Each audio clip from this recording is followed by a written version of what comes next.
दोस्तों ये वीडियो कल नागपंचमी के दिन का है, जिसमें टाइगर और स्नेक आमने सामने हैं।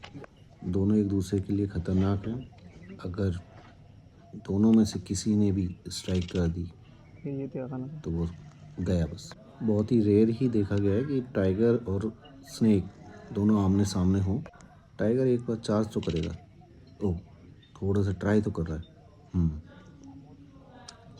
जंगल है, कुछ भी हो सकता है, वाइल्ड लाइफ।